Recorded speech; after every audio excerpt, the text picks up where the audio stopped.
Dimanche 21 juillet, 16e dimanche du temps ordinaire. Voici que Dieu vient à mon aide, le Seigneur est le soutien de mon âme. De grand cœur, je t'offrirai le sacrifice, je confesserai ton nom, car il est bon. Première lecture, lecture du livre du prophète Jérémie, chapitre 23, versets 1 à 6. Psaume 22, le Seigneur est mon berger, rien ne saurait me manquer. Deuxième lecture, lecture de la lettre de saint Paul, apôtre aux Éphésiens, chapitre 2, versets 13 à 18. Alléluia, mes brebis écoutent ma voix, dit le Seigneur, moi je le connais et elles me suivent. Alléluia, évangile de Jésus-Christ selon saint Marc, chapitre 6, versets 30 à 34. En ce temps-là, après la première mission, les apôtres se réunirent auprès de Jésus et lui annoncèrent tout ce qu'ils avaient fait et enseigné. Il dit, venez à l'écart dans un endroit désert et reposez-vous un peu. De fait, ceux qui arrivaient et ceux qui partaient étaient nombreux et l'on n'avait même pas le temps de manger. Alors ils partirent en barque pour un endroit désert à l'écart. Les gens le virent s'éloigner et beaucoup comprirent leur intention. Alors, à pied de toutes les villes, ils coururent là-bas. Ils arrivèrent avant eux et débarquèrent. En débarquant, Jésus vit une grande foule. Il fut saisi de compassion envers eux, parce qu'ils étaient comme des brebis sans berger. Alors, il se mit à les enseigner longuement. Acclamons la parole de Dieu. Louange à toi, Seigneur Jésus.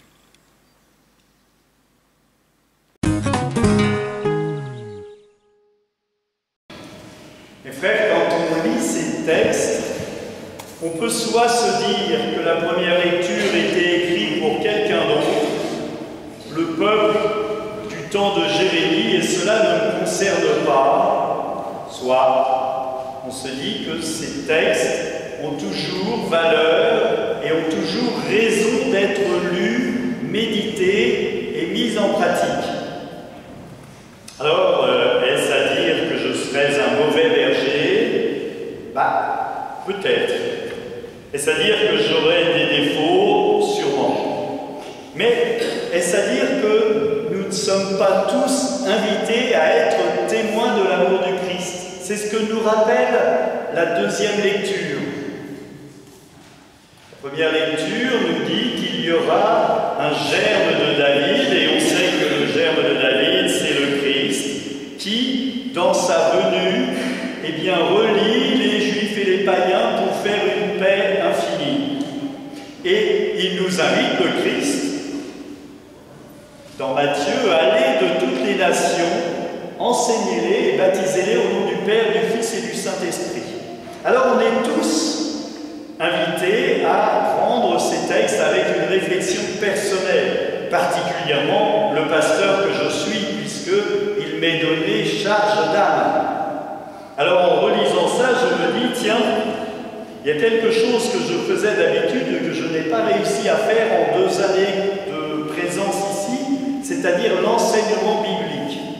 Donc, je ne sais pas où je vais caser ça, mais une fois par mois ou une fois par trimestre, à partir de la rentrée, il y aura, une fois par mois ou une fois tous les 3 semaines, il y aura une soirée enseignement biblique pour ceux qui le souhaitent. Pour essayer de voir comment le Christ, Dieu, nous parle dans la parole de Dieu. Comment est-ce qu'on doit entendre cette parole et la mettre en pratique? Regardez bien ce que fait le Christ et ce que fait les apôtres. Ils enseignent. Le Christ, bon berger, le seul berger d'ailleurs, le seul berger c'est le Christ, c'est lui qui sauve. Par sa montée sur la croix, il nous sauve. Et nous sommes, nous, pasteurs, prêtres, invités à accompagner la communauté pour que, par votre baptême, vous mettiez vous aussi en œuvre cette prêtre, prophète et roi. On a souvent des baptêmes pendant la messe et vous entendez bien cela. Je te marque de l'huile du Saint-Crème pour que tu deviennes prêtre, prophète et roi. Ce ne sont pas des paroles en l'air. Nous sommes prêtres, prophètes et rois. Et nous sommes invités à augmenter en nous la foi et à augmenter la foi de ceux que l'on croise et que l'on rencontre.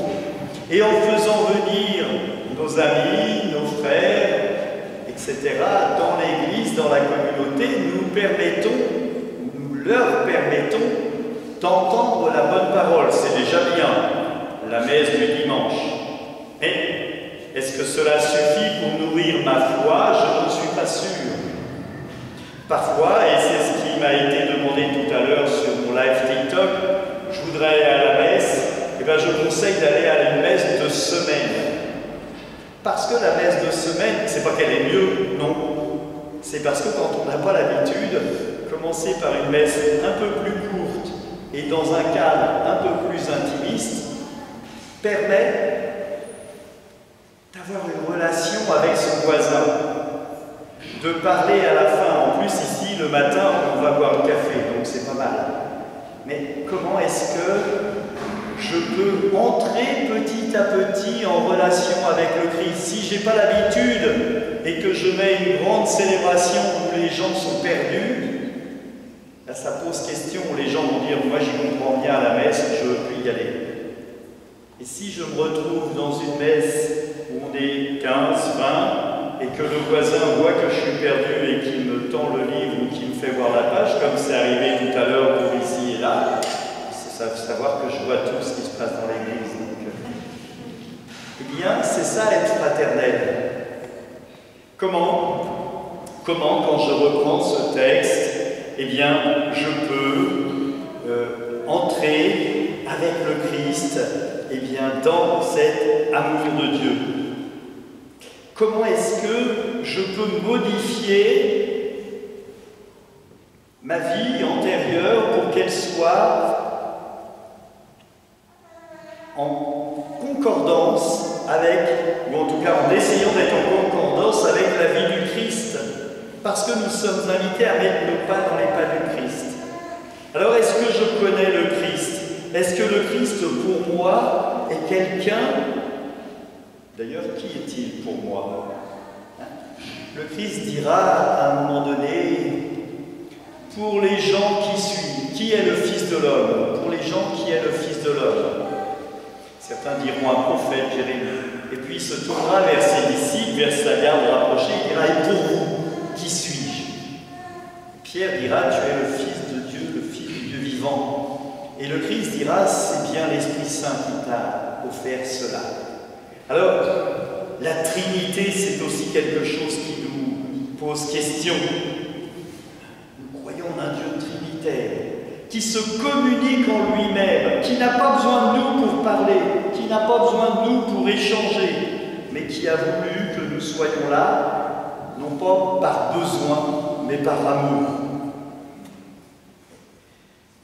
Et la Trinité, nous le retrouvons, si on lit bien le passage de la lettre aux Éphésiens, voilà, nous avons dans un seul esprit auprès du Père, c'est le Christ. On parle du Christ et on a l'Esprit et le Père. La Trinité est présente partout dans la Bible. Celui qui dit qu'il n'y a pas la Trinité dans la Bible, il l'a mal lu. Et dans ce passage de la lettre aux Éphésiens, il nous invite à voir l'universalité de l'Église. Et quand on regarde ici nos voisins, à gauche, à droite, devant, derrière, eh bien on voit bien que l'on vient de plusieurs coins du monde. Et cela fait de nous quand même une seule communauté par le Christ. Nous sommes fils adoptifs du Christ, par son adoption et par le don de l'Esprit Saint au baptême, nous pouvons dire « Abba Père », ce qui est parfois incompréhensible pour certains. Appeler Dieu Père. Vous vous rendez compte? Nous avons une grâce d'un Dieu qui s'est fait proche de nous. Nous avons une grâce d'un Dieu qui nous aime gratuitement et qui nous donne gratuitement son amour, sans rien attendre en rechange. Il nous faut seulement ne pas le déserter. Il nous faut seulement ne pas aller piocher dans l'Église ce qui m'intéresse ou aller dans d'autres communautés. Tout à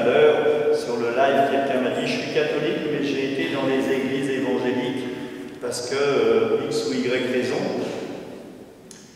Et en causant avec lui, je lui dis, mais est-ce que la communion au corps du Christ ne vous manque pas? Et il m'a écrit en privé, il m'a dit, j'aimerais bien revenir à l'église, mais je ne sais pas comment faire. Je lui dis, viens, la porte est ouverte, reviens voir le Christ, c'est lui qui t'aime et qui te sauve. L'Évangile nous parle de quelque chose d'important, du repos. Le Christ invite ses disciples à prendre du repos. Alors parfois, c'est compliqué de prendre du repos parce qu'on a toujours des gens qui frappent à la porte, on a toujours des gens à qui on voudrait répondre « oui, je suis là ». Mais parfois, il nous faut aussi, même moi, prendre un peu de recul, de repos. C'est important, me mettre à l'écart pour examiner comment j'ai vécu mon année spirituellement. Comment est-ce que dans le temps de silence, c'est pour ça que j'aime bien, avant de prendre le confiteor, que l'on prenne un moment de silence pour faire l'introspection de nos joies et de nos peines. Les moments de silence dans l'Église sont trop peu présents, à mon goût, pour la messe et pour les temps de prière. Comment est-ce que je peux mettre à profit un temps d'écart? Alors on voit bien que le Christ le propose, mais les gens arrivent et le Christ, le bon berger, malgré qu'il ait décidé de se mettre à l'écart, eh bien il va se mettre en route pour les enseigner. Pris de compassion. Ce mot est, en traduction littérale, il a été pris aux entrailles, comme une femme qui va accoucher et qui a les entrailles qui lui font mal. Le Christ est pris aux entrailles quand il voit que nous sommes comme des brebis sans berger. Alors, il nous faut, nous, être le berger de notre frère. Il nous faut, nous aussi, se reposer pour pouvoir être frais et dispo pour accueillir la parole de Dieu. Il nous faut, nous aussi, reconnaître le Christ comme celui qui nous sauve. Que ces temps de vacances soient pour les uns et les autres peut-être un temps de pause, tout en réfléchissant comment j'ai vécu mon année et comment je peux mettre à profit l'année qui va venir pour être, moi aussi, témoin de l'amour de Dieu et annoncer la bonne nouvelle. Que le Seigneur nous guide dans cet amour, qu'il fasse de nous des témoins de l'amour de Dieu. Allez dans la paix du Christ. C'est l'annonce du diacre normalement, et nous répondons, nous rendons grâce à Dieu. La paix du Christ. C'est en étant dans la paix et en faisant en sorte que le Christ, qui est ma paix, eh bien que je peux être témoin de l'amour de Dieu. Soyons dans la paix du Christ. Amen. Le Seigneur est tendresse et pitié, de ses merveilles il a laissé un mémorial, il a donné des vivres à ceux qui le craignent. Dans ta bienveillance, reste auprès de ton peuple, nous t'en prions Seigneur, puisque tu as initié au sacrement du ciel, fais-le passer de ce qui est ancien à la vie nouvelle par le Christ notre Seigneur. Amen. Que Dieu Tout-Puissant vous bénisse tous, Père, Fils et Saint-Esprit. Allez, dans la paix du Christ, nous rendons grâce à Dieu. Bonne semaine.